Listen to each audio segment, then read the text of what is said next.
दोस्तों, एक कहावत है, आ बैल मुझे मार। कुछ लोगों की ज़िंदगी अच्छी सही पटरी पर चल रही होती है, मगर वो बीच में उनको ऐसा लगता है कि जीवन में कुछ उथल पुथल होनी चाहिए, कुछ तो नया होना चाहिए, और उस नए के चक्कर में लोग ज़िंदगी बर्बाद कर लेते हैं।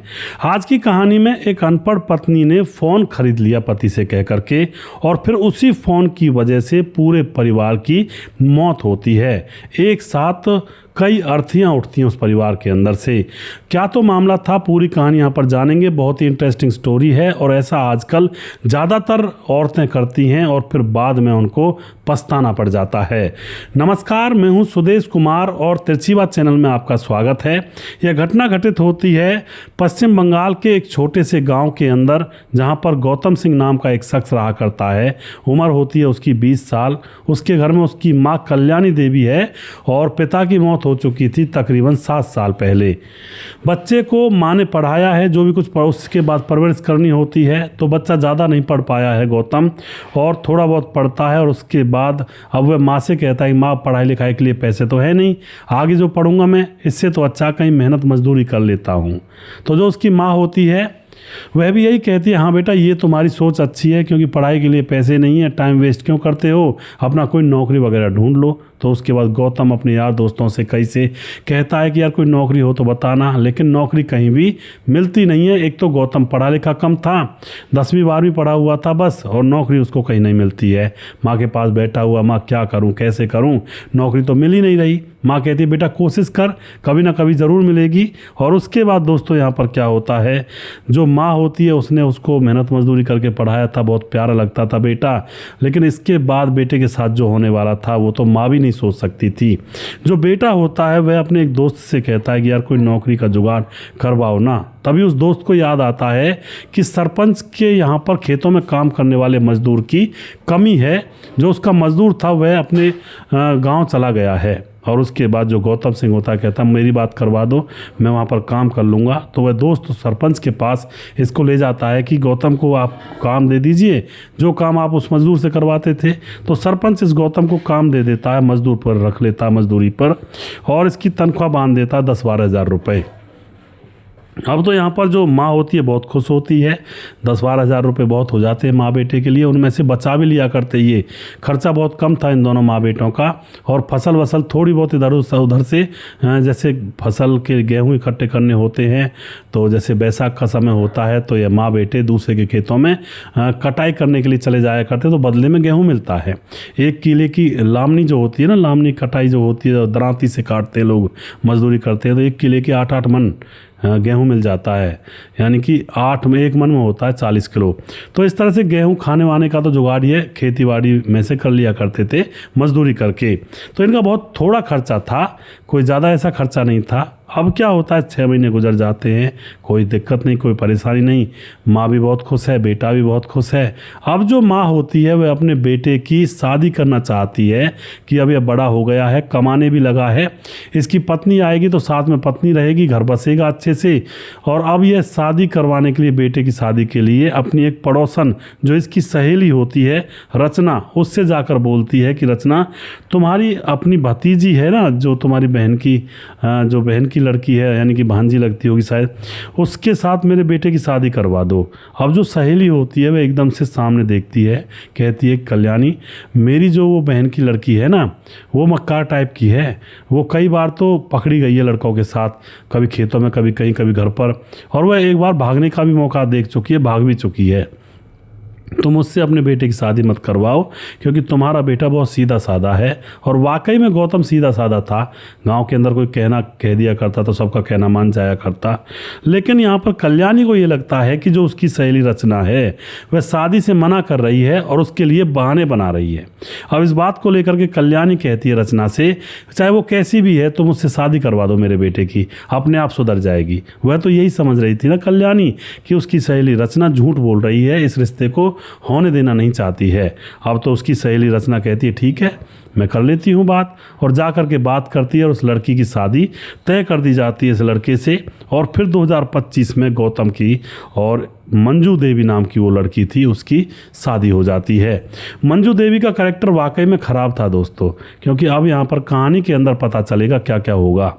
मंजू देवी घर में आ जाती है, मगर दोस्तों एक कमरे का घर था, रहने वाले उसमें 3 थे। तो मंजू तो परेशान हो जाती है, तो वह सोचती है कि हम तो फंस गई हूँ मैं तो यहाँ पर आकर के, पर अब क्या करूँ, कैसे करूँ।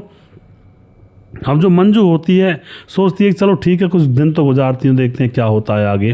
पति जो कि खेतों में काम करने के लिए चला जाया करता था, मंजू घर पर खाना वगैरह बना दिया करती थी। एक दिन की बात होती है, मंजू अपने पति से बोलती है कि मुझे एक मोबाइल दे दो आप, क्योंकि आप तो खेतों पर चले जाते हो, पीछे से मैं अकेली बैठी बैठी बोर हो जाती हूँ। जो उसका पति होता है वह कहता है क्यों नहीं, बिल्कुल मैं तुम्हें मोबाइल दिला दूंगा, मेरे पास कुछ पैसे भी मैंने जमा करके रखे हुए हैं। और उसके बाद दोस्तों, क्योंकि गौतम प्यार करता था अपनी पत्नी से, और वह हामी भर देता है कि ला दूंगा, कल टेंशन मत लो। मगर उसी वक्त अचानक जो माँ थी ऊपर, कल्याणी देवी कपड़े सुखाने गई थी, और वापस लौटते वक्त सीढ़ियों से पांव फिसल जाता है और एकदम से धड़ाम से गिरने की आवाज़ इनको आती है।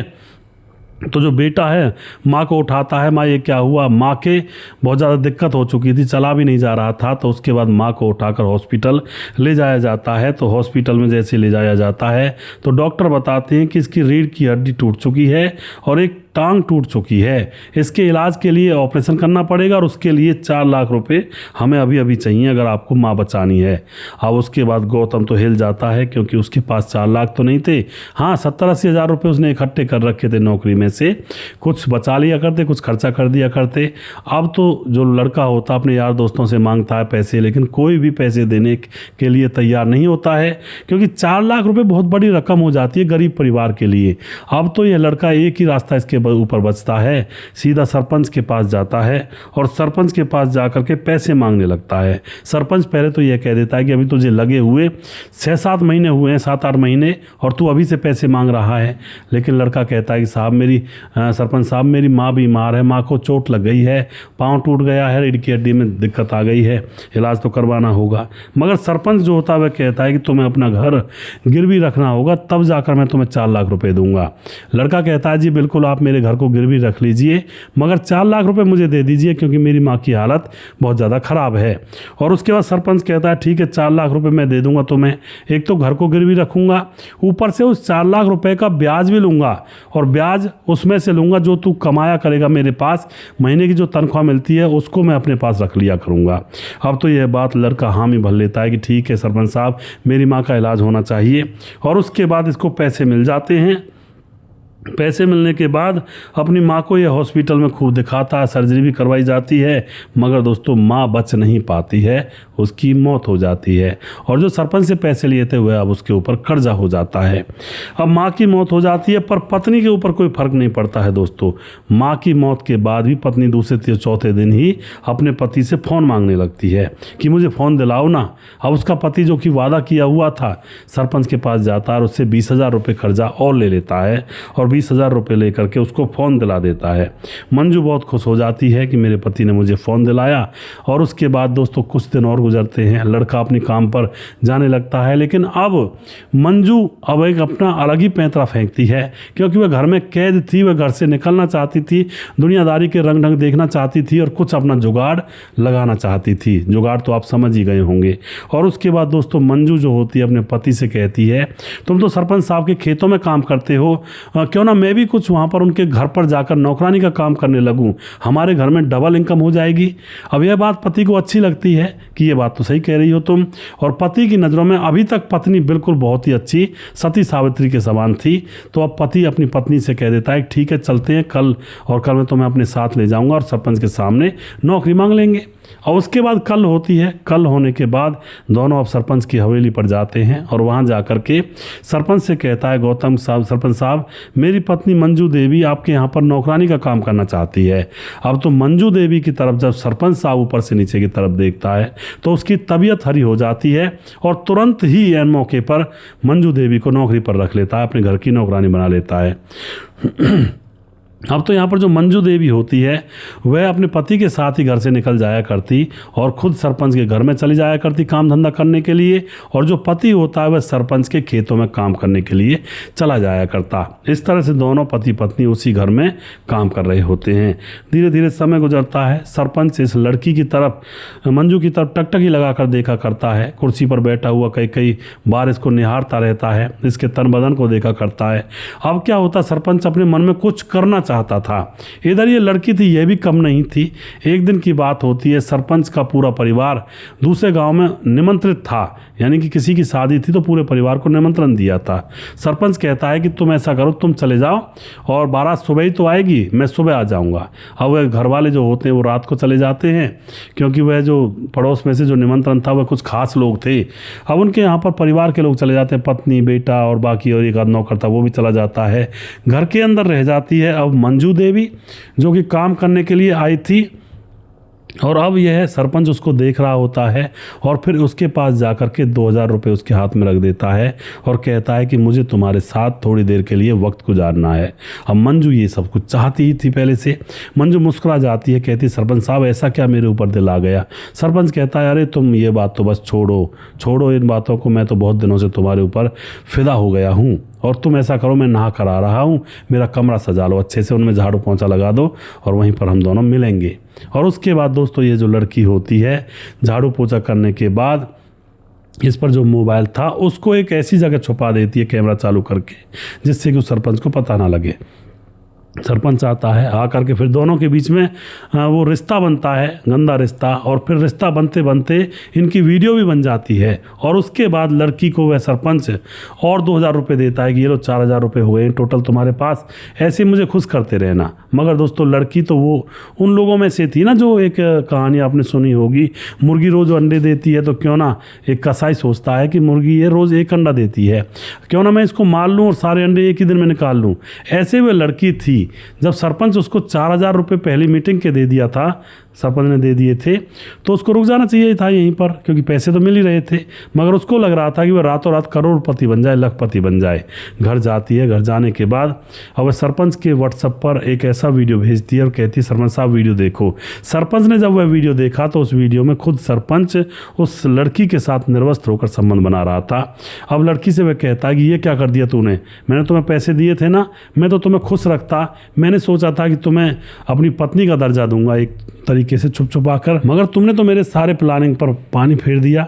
लेकिन ये लड़की कहती है मंजू देवी, अरे तुम बस ये बात सब छोड़ो, ऐसा करो 10 लाख रुपए दो मुझे, वरना ये वीडियो में इधर उधर लोगों को दिखा दूंगी। सरपंच को आता है गुस्सा कि अब तो जब भी मर गई इसको मैं 10 लाख रुपए नहीं दूंगा, चाहे कुछ भी हो जाए। सरपंच कहता है ठीक है, मैं तुम्हारे घर पर ही आ रहा हूँ अभी। और सरपंच उनके घर पर पहुँच जाता है। वहाँ पर उसका पति भी था गौतम, और वह मंजू देवी थी। सरपंच जाकर पहले मंजू देवी को थप्पड़ मारता है। उसका पति गौतम कहता है सरपंच साहब ये क्या कर रहे हो, तो गौतम को बताता है तुम्हारी पत्नी ने इस तरह से कांड किया है, वीडियो बना रखी है और अब ये मुझे ब्लैकमेल कर रही है। अब गौतम का अपनी पत्नी के ऊपर से विश्वास टूट जाता है। लेकिन दोस्तों अब टाइम बहुत कम था। सरपंच अपने साथ बंदूक लेकर गया था, गुस्से में गर्म था और जाते ही उस औरत के ऊपर गोली चला देता है। इधर उसका पति जब विरोध करता है तो उसके ऊपर भी गोली चला देता है, क्योंकि गुस्से में इतना था। और उसके बाद वह भागता नहीं है। आस पड़ोस के लोग इकट्ठे हो जाते हैं और अपने ही फ़ोन से ये सरपंच पुलिस को बुलाता है कि यहाँ आ जाओ, मुझे अरेस्ट कर लो, मेरे साथ गलती हो गई है मुझसे और मुझे थाने ले चलो। तो उसके बाद पुलिस इसको थाने ले जाती है। इन दोनों की जो कहते हैं अर्थियाँ एक साथ उठाई जाती हैं, एक साथ गाँव वाले उनको दफन करते हैं, यानी कि जलाते हैं। तो ऐसे दोस्तों गलत फैसलों की वजह से कई बार घर उजड़ जाया करते हैं। इसका घर उजड़ा क्योंकि यहाँ पर औरत को ज़्यादा पैसों की हवस थी। अवैध रिश्ता बन भी गया था, पैसे भी मिल रहे थे, लेकिन इसको और पर और चाहिए थे। इसको तो रात रात में लखपति बना था, लेकिन रात रात में लखपति बनने की वजह से और उसकी इच्छा रखने की वजह से इसकी मौत हो जाती है। साथ में निर्दोष पति भी मारा जाता है। तो जिस घर के अंदर अब तक सास थी, पति पत्नी थे, आज वह घर अकेला पड़ जाता है और उस घर के अंदर घास उगने लगती है, झाड़ियाँ उगने लगती हैं। इस तरह से घर बर्बाद होते हैं। दोस्तों सावधानी से रहें, सतर्कता से रहें, वरना कुछ भी हो सकता है अगर बिना विचारे जो काम करते हैं। वही कहावत है, बिना विचारे जो करे सो पाछे पछताए। हमारे साथ हैं दोस्तों समाधान पाटिल जलगांव महाराज से। भाई साहब तुम्हारी कहानी नहीं सुनता हूँ तो नींद भी नहीं आती है। समाधान पाटिल जलगांव महाराज से कमेंट करते हैं, बहुत बहुत धन्यवाद करता हूँ समाधान भाई। सुजीत कुमार कमेंट करते हैं, नमस्कार गुरुजी राधे राधे। मुकेश कुमार यूपी त्रासी से कमेंट करते हैं। सद्दाम अंसारी लगातार भिवांडी से कमेंट करते हैं। प्रवीण बघेल शिवपुरी से कमेंट करते हैं। और वनराज नामदेव गोली लगातार कमेंट करते हैं, बहुत बहुत धन्यवाद करता हूँ भाई का। गणेश सोनी कमेंट करते हैं। ताराचंद शर्मा कमेंट करते हैं। धीरज बरनवाल लगातार हमारे वीडियोज़ पर बने रहते हैं और अपनी राय हमें देते रहते हैं। शरद कुमार कमेंट करते हैं। रजत सैनी हैं। परमान अमर भाई कमेंट करते हैं, हेलो सर। हेलो सुदेश भाई, हमारी फेसबुक फैमिली कैसे हो? सुदेश भाई आपकी सारी वीडियो मैं रोज़ देखता हूँ भाई, God bless you, thanks from Italy. आपका छोटा भाई जॉनी मान इटली से, बहुत बहुत धन्यवाद करता हूँ जॉनी मान भाई।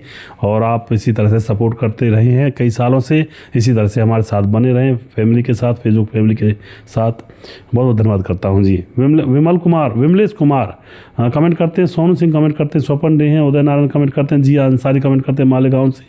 और उसके बाद हमारे साथ मनोज श्रीवास्तव जी हैं जो कह रहे हैं कि मेरा शादी की सालगिरह 29 को नहीं है, 19 जून को है और आप 29 जून बोल देते हो। मैंने एक बार ही बोला, गलत हो गया था वो मुनून भाई, और उसके लिए क्षमा प्रार्थी हूँ। तो मुनून भाई का जो शादी की सालगिरह है वो 19 जून को है। और मुनून जी को और उसके परिवार को, पति पत्नी को खूब भगवान की तरफ से आशीर्वाद मिले, आप उन्नति करें, अच्छे से रहें, आगे बढ़ें, परिवार आगे बढ़े, बच्चे खूब तरक्की करें। उसके बाद ईश्वर सिंह कमेंट करते हैं। मुकेश कुमार यूपी त्रासी से। विजय दुबे कमेंट करते हैं, पैसे के लिए लोग क्या क्या कर जाते हैं। जी बिल्कुल जी। ईश्वर सिंह कमेंट करते हैं, सर आप मेरा नाम नहीं ले रहे हो, मैं